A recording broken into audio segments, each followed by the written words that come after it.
नमस्ते। जय शिवाय।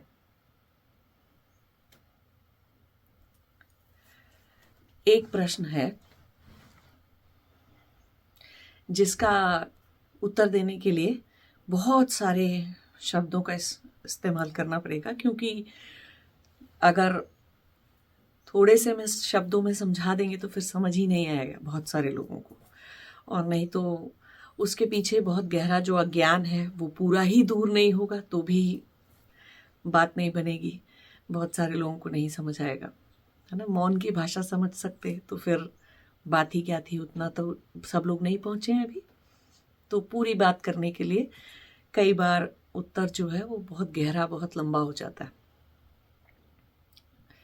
तो प्रश्न है कि सिर्फ आचार्य ही गुरु बन सकते हैं, है ना। ऐसी एक अवधारणा होती है कि जो भी गुरु हैं वो आचार्य। तो अब यहाँ पर ना बहुत सारी बात अज्ञान से जुड़ी हुई है, बहुत गहरा अज्ञान है यहाँ पर जो दिखाई दे रहा है इस प्रश्न को या इस अवधारणा को व्यक्त करने में। और बहुत सारे लोगों का ऐसा मानना है कि जो गुरु होते हैं उनको भी आचार्य की तरह सारी शिक्षा देनी चाहिए, जैसे कि वेद की हो गई या दर्शन शास्त्र की हो गई या किसी भी चीज की हो गई। अब देखिए, यहाँ पर हमें सबसे पहले आचार्य क्या है वो समझना पड़ेगा, है ना। तो आचार्य का हमें पता है कि आचार्य शब्द जो है आचरण के लिए होता है। आचरण का मतलब होता है व्यवहार, है ना।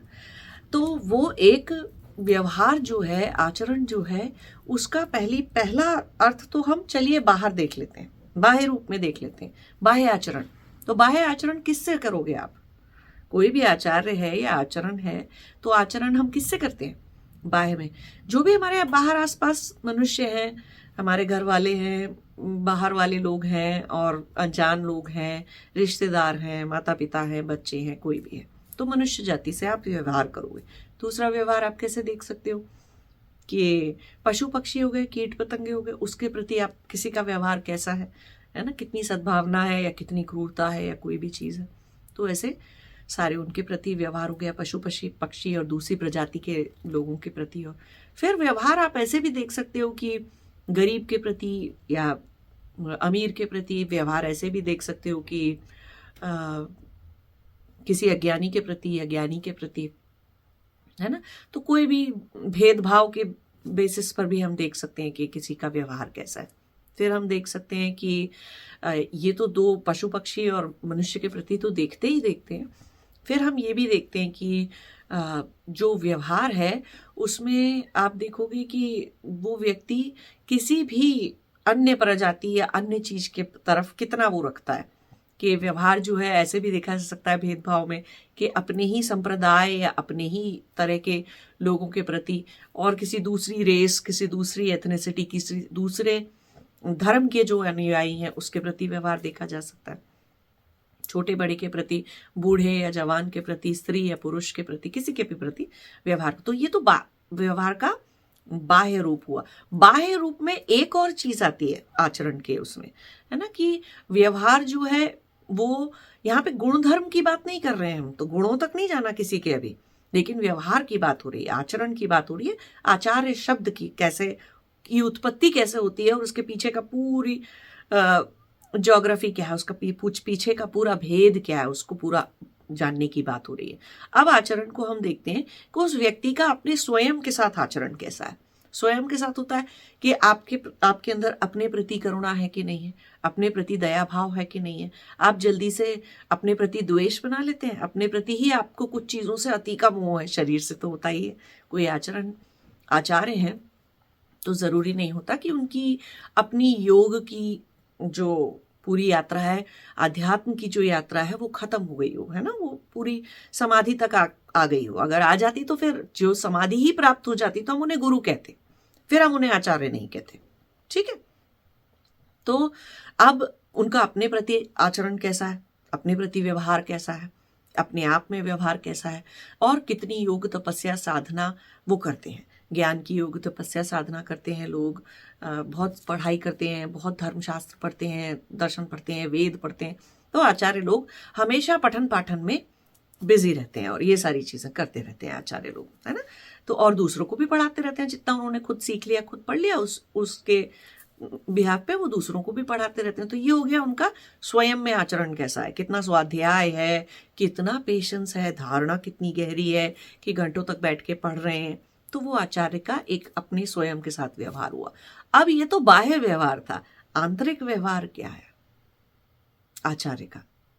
तो वो है जीवन के उद्देश्य से, संकल्प से, कि आत्मा की तरह जीवन को आत्मा की तरह से जीने की तरफ आगे बढ़ा रहे हैं। तो फिर उनके पास पठन पाठन ये सब के अलावा और स्वाध्याय और दूसरों आचरण दिखाना, दूसरों को पढ़ाना, ये सब के अलावा उनके अंदर एक तपस्वी का भाव होगा, तपस्या भाव होगा। ये स्वयं के प्रति आचरण है। कोई और आचरण अंदर हो ही नहीं सकता। क्यों? कि सब कुछ फिर चित्त के सतह पे रह जाएगा, है ना, चित्त तक रह जाएगा। लेकिन अगर चित्त की वृत्तियों का निरोध करने नहीं निकले हैं तो फिर योग या तपस्या की यात्रा पे आप नहीं है, अध्यात्म के मार्ग पर नहीं है। तो अध्यात्म के मार्ग पर चलना भी आचार्य का अपना स्वयं के लिए दायित्व है, किसी दूसरे के लिए नहीं है वो दायित्व। आचार्य ये नहीं कोशिश कर रहा कि एक दिन मुझे समाधि लगेगी फिर मैं सबसे बड़ा गुरु बन जाऊंगा। कोई ऐसा कुछ नहीं कोई कर सकता नहीं है ऐसा कोई, है ना। क्योंकि आध्यात्म की जो अपनी यात्रा होती है, आध्यात्म के मार्ग पे चलने का जो तरीका होता है, वो बहुत ही एक निजी सी चीज है। अपनी आत्मा के लिए आप कर रहे हो, मोक्ष मिल रहा है तो आपको मिल रहा है। सो संसार को क्या, आप और 4 जन्म आ जाते हैं यहाँ पर और 4 जन्म तक घूमते भटकते रहते और 25 योनियों में जन्म ले लेते तो किसी को क्या फर्क पड़ जाता, कुछ नहीं, है ना। तो आध्यात्म का मार्ग जो होता है वो एक बहुत ही पर्सनल सी और अपनी निजी सी चीज होती है ना। तो ये उनका ये चीज हो गई। तो जो भी आचार्य बनते हैं हम उनके आचरण को वो समाज को आचरण सिखाते हैं, है ना, दूसरे लोगों को आचरण सिखाते हैं। दूसरे अच्छी तरह कैसे रहो, सुबह 4 बजे उठो, पढ़ाई करो, तुम्हारी दिनचर्या क्या होनी चाहिए, तुम्हें कितनी संध्या 3 काल की संध्या होती है ना, तो 3 काल में आपको संध्या के लिए ये करना चाहिए, ऐसे करना चाहिए, वैसे करना चाहिए, ठीक है। अब और प्लस ये आपको ये सारे ऐसे वेद पढ़ो, दर्शन पढ़ो और उपनिषद पढ़ो, ये सब चीजें पढ़ते रहो, संस्कृत पढ़ो, तो वो आचार्य लोग ये सब कुछ पूरा पूरा आपको पढ़ाएंगे, ठीक। और जो लोग अभी योगी नहीं बने, संसारी हैं, तो वो आचार्य की चीजों से आचार्य से पढ़ सकते हैं।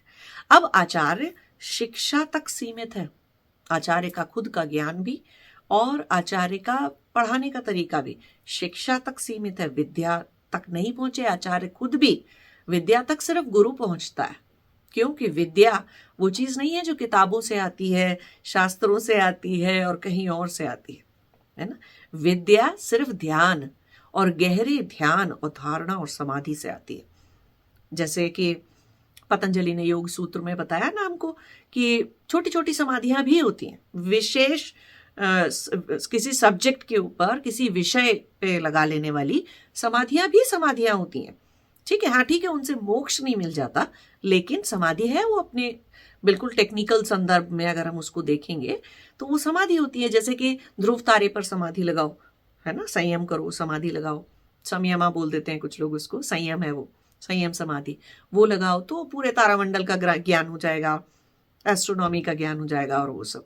फिर तो पढ़ना एक अलग बात है, आचार्य आपको किताबों से पढ़ा देगा कि देखो ये तारामंडल है, ये सूर्यमंडल है, ये गैलेक्सी है, ये ऐसा है, ये ऐसा है, ये इस शास्त्र में लिखा था, ये इसमें लिखा था, ये इसमें, तो जो पहले से लिख गया है, प्लस मैंने इतना शोध और किया है, इतनी अन्वेषकी मैंने और करी, इतना सब कुछ मैंने और किया, तो इसके बेसिस पे ये रहा ज्ञान। लेकिन जो संयम समाधि लगाते चले जाएंगे अलग अलग विषयों पे, वो एक अलग तरह का ज्ञान लेके आएंगे, है ना। वो ज्ञान जो पहले कभी किसी ने लिखा ही नहीं, जैसे कि सुश्रुत ने समाधि लगाई, चरक ने समाधि लगाई तो आयुर्वेद निकल आया, है ना। और सारी शल्य चिकित्सा आयुर्वेद में जो की जाती थी पहले, वो सारी चीजें निकल आई, तो समाधि से तो ज्ञान आया उनको। तो अपने नाभि बिंदु पर अगर कोई संयम समाधि लगाता है तो उसको संपूर्ण शरीर का ज्ञान हो जाता है। अब कुछ लोग ऐसे इतने लेवल पर भी बहुत इंटरेस्टेड होते हैं, उनकी धारणा, उनकी समाधि और उनके मन की, चित्त की शुद्धता इतने लेवल तक होती है, तो लेकिन फिर भी वो आचार्य तक ही रहते हैं। अभी भी वो सुश्रुत और चरक को भी हम आचार्य कहेंगे, गुरु नहीं कहते। क्यों नहीं कहते, अभी हम वो डिस्कस करेंगे, पहले हम आचार्य समझ लेते हैं पूरी तरह से। तो ये सब आचरण, तो आचार्य आचरण को भी दर्शाता है और अपने आचार्य से आप आचरण, कोई भी आचरण सीख सकते हो। ठीक है। आचार्य मनुष्य योनि में ही होना चाहिए। अगर आप मनुष्य योनि में मनुष्य की तरह से ज्ञान को जो है ग्रहण करना चाह रहे हैं, शिक्षा को ग्रहण करना चाह रहे हैं आप, तो आप भी मनुष्य योनि में होनी चाहिए, और आचार्य जी भी आपके मनुष्य योनि के होने चाहिए। अब आप आचार्य किसी कीड़े, कीट पतंगे, जानवर को नहीं बना सकते।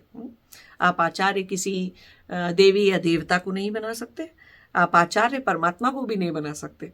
आचार्य नहीं बना सकते, कोई नहीं पढ़ाएगा आपको, कोई कीट पतंगा, कोई चीज आपको ये सब ज्ञान, पशु पक्षी, बादल और जो भी नदी बह रही है या कोई भी पंच तत्व से बनी हुई कोई भी प्रकृति के अंदर, तो प्रकृति भी आचार्य नहीं हो सकती। कीट पतंगे, पशु पक्षी, पौधे, वो सब भी आचार्य नहीं हो सकते। आचार्य क्योंकि आपको जो ग्रंथ लिखे गए हैं, जो शास्त्र लिखे गए हैं, उनका ज्ञान दे रहा है और अपने आचरण से आपको ये सिखा रहा है कि how to behave, how to live life in a dharmik way, है ना, कैसे आप जियोगे, तो वो सब आपको दिखा रहा है, समझा रहा है, तो उनको हम वो कहते हैं। अब बात आती है, तो आचार्य ने आपको शिक्षा दी, अब बात आती है कि जो है गुरु क्या है। तो अब गुरु को हम बहुत आसानी से समझते हैं कि एक सिंपल सी परिभाषा से हम बोल देते हैं कि गु का मतलब होता है अंधकार को दूर करने वाला, रू का मतलब वो दूर करने वाला, तो अंधकार को दूर करने वाले को हम गुरु कहते हैं। अब यहाँ पर अंधकार को समझना बहुत जरूरी है, बिना समझे आप उसको समझे गुरु नहीं समझेंगे आप, है ना। अंधकार, सबसे बड़ा अंधकार क्या है? किसी को केमिस्ट्री नहीं आती थी तो क्या वो अंधकार था? क्या उसे हम अज्ञान कहेंगे? नहीं। किसी को बायोलॉजी नहीं आती, आपने उसे बायोलॉजी सिखा दी, तो हम क्या कहेंगे? आप गुरु हो गए और आपने उसके अंदर का अंधकार दूर कर दिया? नहीं, ये भी सत्य नहीं है, ये भी ठीक नहीं है। किसी को आर्ट नहीं आती थी या म्यूजिक नहीं आता था, है ना, तो आपने किसी को म्यूजिक सिखा दिया उनके अंदर, है ना, तो अब क्या उनको भी म्यूजिक में जो होते हैं उनको गुरु कहेंगे? अंधकार दूर कर दिया? नहीं, नहीं कह सकते। क्यों नहीं कह सकते हैं? क्योंकि ये तीनों ही चीजें अंधकार नहीं है। अंधकार आत्मा पे पड़ा हुआ आवरण है अज्ञान का। वो आवरण का, अज्ञान का, वो अविद्या है, वो पहली वृत्ति है जिसने आपको मनुष्य जीवन या इस योनि में जन्म लेने पर मजबूर किया है ना, जिसकी वजह से आपने ये जन्म लिया है, वो है ज्ञान, वो आत्मा पे पड़ा हुआ वो आवरण है। उस अविद्या की बात हो रही है यहां पर। तो जो उस अविद्या को निकालेगा, दूर करेगा, उसे हम कहते हैं गुरु। अब वो उस अविद्या को देख पाने की क्षमता आपके अंदर दो तरह से आती है, दो चीजों से मिलके वो अविद्या आपके अंदर होती है। मनुष्यों के अंदर जो भी, जिस भी योनि में जन्मा है उसके अंदर होती है। तो क्या क्या हम बोलेंगे, क्या दो चीजें हैं? पहली चीज है चित्त की वृत्तियां, है ना, और दूसरी चीज है कर्म। बंधन दो चीजों ने बनाया था, अविद्या ने और अविद्या से जनित कर्मों ने, है ना। तो कर्म को देख पाने की क्षमता, आपने क्या कर्म किए हैं किस जन्म में, और आप किस तरह का कार्मिक बंडल है है ना। सब अलग अलग तरह के कार्मिक बंडल होते हैं, और कहाँ कितने जन्म आपने लिए थे और कहाँ क्या कर्म करके आए हैं आप यहां पर इस जन्म में, और आपके चित्त में गहरी गहरी कौन सी वृत्तियां घुसी हुई हैं, और वो ये दो चीजें देख पाने की क्षमता सिर्फ गुरु में होती है, आचार्य में नहीं होती। आचार्य आपकी वृत्तियां नहीं देख सकते, आचार्य आपकी अविद्या को इस लेवल पे नहीं देख सकते, आचार्य आपके कर्मों को भी नहीं देख सकते। क्यों? कि किसी के भी कर्म देख पाने की सिद्धि कह लीजिए, ज्ञान कह लीजिए, या किसी की वृत्तियों को देख पाने की सिद्धि या ज्ञान कह लीजिए, चिदाकाश की सिद्धि कह देते हैं उसको, टोटल मिला के कि चिदाकाश की सिद्धि होती है, तो वो गुरुओं के अंदर होती है। वो गुरु में क्यों आ जाती है? समाधि से क्यों आ जाती है वो चीज? क्योंकि वो अपने चित्त में घुस चुके होते हैं, उन्होंने अपने चित्त में घुस के अंदर जाके चिदाकाश की सिद्धि करके, प्राप्त करके, अपने अंदर की एक एक एक एक अविद्या को दूर किया होता है, एक एक वृत्ति को निकाला होता है, एक एक बंधन को काटा होता है, बंधन के कारक वृत्तियों को मिटाया होता है उन्होंने, और बंधन कारक कर्मों का ज्ञान रखा होता है अपने। तो वो दोनों कर्म भी, कर्म जनित बंधन भी और अज्ञान जनित कर्म से बने हुए बंधन भी, सब कुछ चित्त में है, चिदाकाश में है। तो चिदाकाश में या चित्त में आपके जितना अंधकार घुसा हुआ है, जितना अंधकार बैठा हुआ है, उसको दूर करने वाला गुरु होता है। इसीलिए पतंजलि ने बहुत ही अच्छे से योग सूत्र में उन्होंने चित्त में के अंदर जो अंधकार है और जो सब कुछ है, उसके लिए उन्होंने अविद्या शब्द का प्रयोग किया है। वो उसको अविद्या कह रहे हैं, सबसे अंदर जो है अज्ञान है तो अविद्या कह रहे हैं उसको। अशिक्षा नहीं कहा उन्होंने कि तुम अशिक्षित हो, ऐसा नहीं कहा उन्होंने। तो शिक्षा और विद्या के शब्द के अंतर को समझना बहुत जरूरी है। जो भी शिक्षा आप लेंगे या आपको दी जाएगी वो इसी जन्म तक सीमित है। मरने के बाद 18 शरीर छोड़ने के बाद जो आत्मा 18 सूक्ष्म तत्व लेकर घूमती है, जब तक उसे दूसरा जन्म नहीं मिल जाता, तो उस 18 सूक्ष्म तत्व में शिक्षा से हुए चित्त के अंदर चेंजेस नहीं जाते। केमिस्ट्री पढ़ी थी, बायोलॉजी पढ़ी थी, फिजिक्स पढ़ी थी या मैथ पढ़ी थी या कुछ भी पढ़ा था, वो चित्त पे संस्कार नहीं पड़ता उसका उतना गहरा कि आप उसे दूसरे जन्म में उठा के ले जाएंगे, है ना। जो लोग केमिस्ट्री पढ़ते हैं, बायोलॉजी पढ़ते हैं या कोई भी सब्जेक्ट पढ़ते हैं, हिस्ट्री पढ़ते हैं, ह्यूमैनिटीज के कोई भी सब्जेक्ट पढ़ते हैं, कोई भी चीज, वो अगले जन्म में नहीं जाएगी।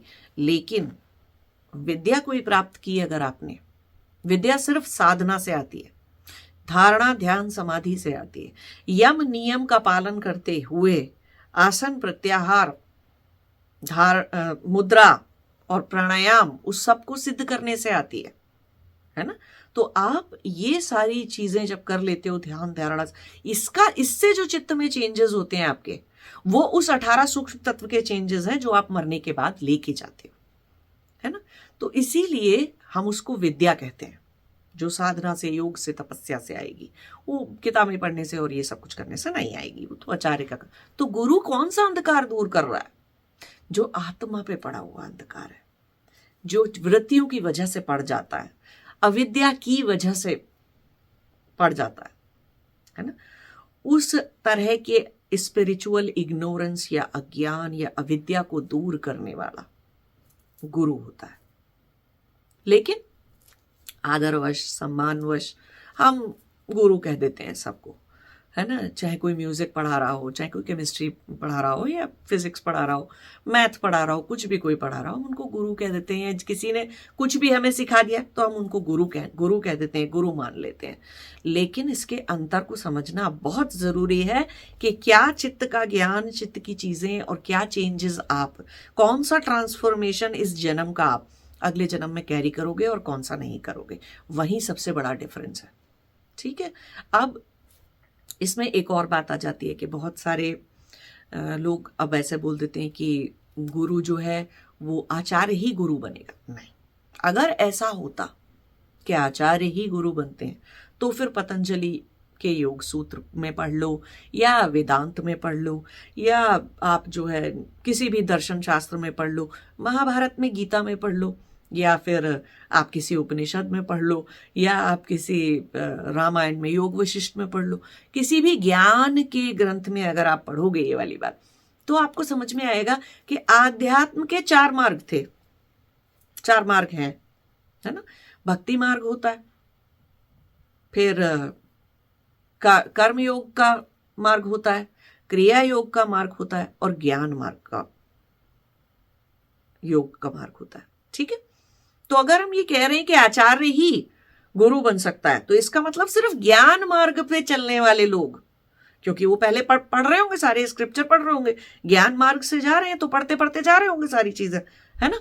तो वो पहले तो एक आचार्य की कैटेगरी में खुद इतना स्वाध्याय कर लेंगे तो कहीं ना, और अपनी तपस्या भी कर रहे हैं, तो फिर वो आचार्य की कैटेगरी में जल्दी आ सकते हैं। और ऐसे बहुत सारे गुरु हुए भी हैं जो ज्ञान मार्ग से आए थे। अलग अलग जो हमारे इतने श्रृंगेरी पीठ है, मठ है, या जो आदि शंकराचार्य ने जितने भी मठ स्थापित किए थे, वहां से भी बहुत लोग गुरु बने हैं। गुरु बनने का मतलब है समाधि प्राप्त कर लेना, है ना। हम सिर्फ उसे गुरु कहेंगे क्योंकि वही देख सकता है आपकी आत्मा पे पड़ा हुआ अज्ञान का अंधकार है कहां पर, कितना गहरा है, और उसमें उसको कैसे निकालना है, वही बता सकता है आपको। बाकी लोग नहीं बता सकते आपको। तो हम गुरु पहली बात तो कह ही उसे रहे हैं जो आत्मा के लिए, आपकी आत्मा के भले के लिए, आपके आत्मा को मोक्ष दिलाने के लिए और आपको सही मार्ग पे डालने के लिए, आनंद, सत्य चित्त आनंद के मार्ग पे डालने के लिए जिस जो एग्जिस्ट कर रहा है उसे हम गुरु कह रहे हैं। ठीक है। तो अब अगर ये वाली बात होती कि आचार्य ही गुरु बनेंगे तो फिर भक्ति मार्ग का कोई व्यक्ति गुरु नहीं बन सकता। इन अदर वर्ड्स हम क्या कह रहे हैं, भक्ति मार्ग से समाधि नहीं लग सकती, है ना। हम कह रहे हैं कि क्रिया मार्ग से समाधि नहीं लग सकती, फिर ये भी गलत हो जाएगा कि कर्म मार्ग पे कर चलने वालों को समाधि नहीं लगती। नहीं, कृष्ण तो आचार्य नहीं थे, भगवान कृष्ण आचार्य नहीं थे, फिर भी उन्होंने गीता लिखी थी कर्म मार्ग से जाने वालों के लिए। गीता का उपदेश कर्म मार्ग की तरफ जाने, कर्म मार्ग से योग प्राप्त करने वालों के लिए है ना। तो फिर उनको गुरु नहीं होना चाहिए था, वो सबसे बड़े गुरु थे। तो जिन्होंने गीता जैसी चीज लिखी, जो कि गीता जैसा उपदेश दिया अर्जुन को, जो कि आज तक इतने सदियों के बाद, इतने सालों के बाद भी चलता जा रहा है।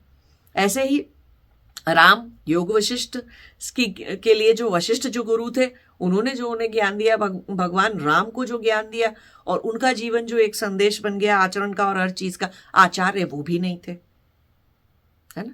फिर भी हम उनके जीवन से बहुत सारी चीजें, उनके आचरण से और चीजों से सीखते हैं। समाधि उनको भी लगी थी 17 वर्ष की आयु में जाके गुरु योग वशिष्ठ के आश्रम में रहकर। कृष्ण को समाधि लगी थी 16 वर्ष की आयु में। दोनों भव प्रत्यय योगी थे, उपाय प्रत्यय योगी नहीं थे, है ना। ये दोनों भव प्रत्यय योगी कहलाते हैं। तो क्योंकि ये कर्म मार्ग से चल के आए होते हैं, दोनों ही कर्म योगी हैं, लेकिन उनका योगी का जो क्लासिफिकेशन हम करते हैं, उपाय प्रत्यय, भव प्रत्यय और प्रकृति लय योगी, 3 तरह के योगी जो है। इसके ऊपर एक अलग वीडियो भी है अगर आपको देखना है तो वो दोनों इस तरह के थे। तो आचार्य वो भी नहीं थे, लेकिन शिक्षा फिर भी उन्होंने पूरे दुनिया को, पूरे संसार को बहुत तरह की उन्होंने विद्या दी, शिक्षा दी, है ना। अब बात आ जाती है रामकृष्ण। अब हम थोड़ा सा और आगे आ जाते हैं, रामकृष्ण परमहंस। तो रामकृष्ण परमहंस तो भक्ति मार्ग से गए थे, तो फिर वो भी भक्त थे और वो गुरु वो भी थे रामकृष्ण परमहंस। ऐसे ही आप ओशो को उठा लीजिए, तो वो ज्ञान परंपरा के थे। स्वामी रामा को ले लीजिए, वो ज्ञान परंपरा के हैं। जिद्दू कृष्ण मूर्ति को ले लीजिए, वो ज्ञान परंपरा के लोग हैं। तो कहीं ना कहीं कितने सारी, मेरे गुरु लहरी महाशय को ले लीजिए, या इस जन्म में अगर मुझे देखेंगे तो मैं ज्ञान परंपरा, लेकिन वैसे मैं क्रिया योग के उस पे मार्ग का योगी हूं मैं, जिससे चल के मुझे समाधि लगी। तो बहुत सारे लोग कर्म मार्ग, क्रिया मार्ग और भक्ति मार्ग से भी योगी बनेंगे, से भी समाधि लगेगी। तो गुरु बनने से पहले आचार्य होना चाहिए, ये एक निराधार बात है बिल्कुल। समाधि किसी को भी लग सकती है, चाहे वो साइंटिस्ट हो, चाहे वो भक्त हो, चाहे वो मंदिर में बैठा पुजारी हो, या वो कहीं दूसरे किसी देश में रहने वाला, किसी दूसरे धर्म या रेस या एथनिसिटी का व्यक्ति हो, और वो चाहे कारपेंटर हो, चाहे पेंटर हो, चाहे वो कंप्यूटर इंजीनियर हो, या वो डॉक्टर हो, या वो कुछ भी हो, किसी के जीवन के व्यवसाय से उसके आध्यात्म की मार्ग का कोई कनेक्शन नहीं होता कभी भी। व्यवसाय व्यक्ति अपनी एबिलिटीज के अकॉर्डिंग, अपनी अवेलेबिलिटी, अपनी शिक्षा के अकॉर्डिंग अपना व्यवसाय बना लेता है कि चलो ठीक है, ये वाले में चीज में घुस जाएंगे, इसमें करियर बनाएंगे, घर चलेगा, सब कुछ होगा। बाकी अपने साथ अपनी आत्मा के प्रति क्या धर्म है उसका, अपनी योग के अध्यात्म के मार्ग पे चलने के प्रति क्या धर्म है, तो वो दो बातें बिल्कुल अलग अलग है ना। कोई कुछ भी कर सकता है संसार में, क्या ही फर्क पड़ता है, कोई कुछ भी करे। मेरे गुरु लहरी महाशय क्या थे? अकाउंटेंट। अब ब्रिटिश आर्मी के अंदर के ऑफिसर के अंदर वो अकाउंट्स के ऑफिसर थे, वो अपना अकाउंट्स का काम करते थे, लेकिन सारा टाइम समाधि लगाना, योग ध्यान और अपनी अध्यात्म पर उनका ध्यान, उनकी धारणा किस पे टिकी हुई थी? उनकी सबसे ज्यादा अपने अध्यात्म की जर्नी पर जाने पर, अपने अध्यात्म के मार्ग को पूरा करने पर। तो वो क्रिया योग में बिजी रहते थे अपने बाकी के टाइम, हर वक्त, हर सांस, हर पल, हर क्षण जी ही रहे हैं तो योग ही तो है, योग ही तो रास्ते पे चलते रहेंगे। जो आध्यात्म, जो योगी हो जाते हैं वो हर वक्त ही उस पर चलते रहते हैं, ऐसा नहीं कभी कभी चलते हैं या कुछ करते हैं, ऐसा नहीं होता।